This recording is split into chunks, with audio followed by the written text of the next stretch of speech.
ভোলায় পরিবহন শ্রমিকদের মধ্যে মারামারির ঘটনায় তৃতীয় দিনের মতো অভ্যন্তরীণ রুটে বাস ও সিএনজি চালিত অটোরিকশা শ্রমিকদের ধর্মঘট চলছে। এতে 5টি রুটে যান চলাচল বন্ধ রয়েছে। এ নিয়ে বিস্তারিত জানাতে জেলার বীরশ্রেষ্ঠ মোস্তফা কামাল বাস টার্মিনালে আছেন সহকর্মী নাসির উদ্দিন লিটন। সরাসরি যাচ্ছি তার কাছে।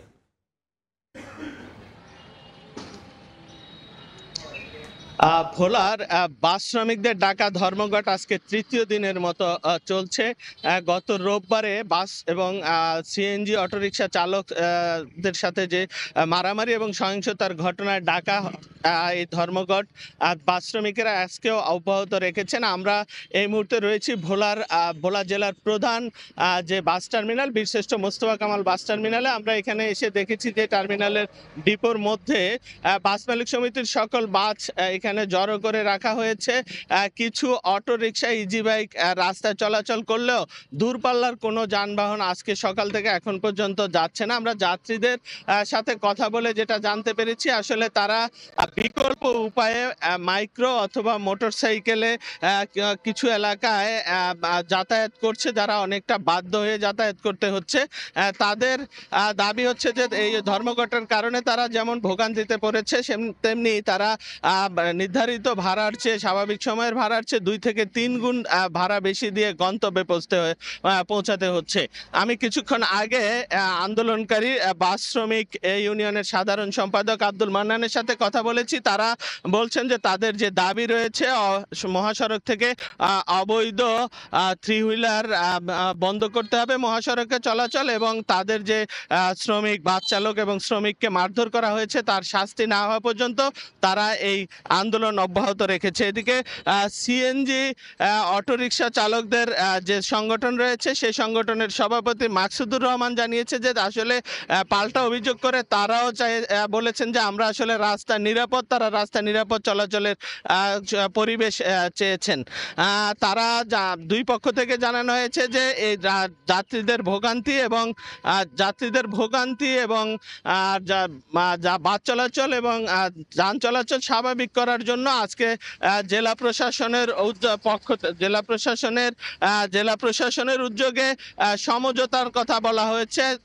বেলা 10টার পরে সমঝোতা বৈঠকটি হওয়ার কথা রয়েছে।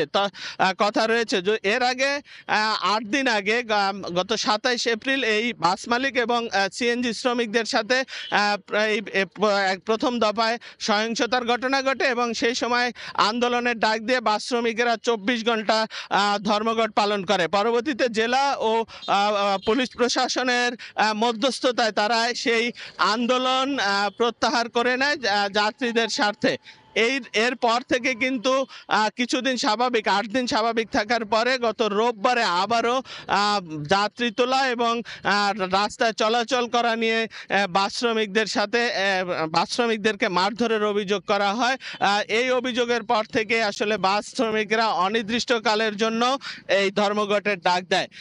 ধর্মঘটে যে ঘটনা দ্বীপ জেলা ভোলার 5টি রুটে আসলে বাস চলাচল করে যাত্রীবাহী বাস মালিক সমিতির।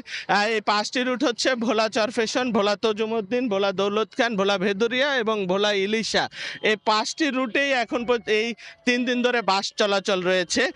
তো এই 5টি রুট যেহেতু দূরপাল্লার 100 থেকে 110 কিলোমিটার পর্যন্ত দূরে রয়েছে, এই দূরপাল্লার বাসগুলো বন্ধ থাকার কারণে জেলার সাথে 6 উপজেলার কার্যত সহজ যোগাযোগটা এই কয়েকদিন 3 দিন ধরে বন্ধ রয়েছে। আমরা বাস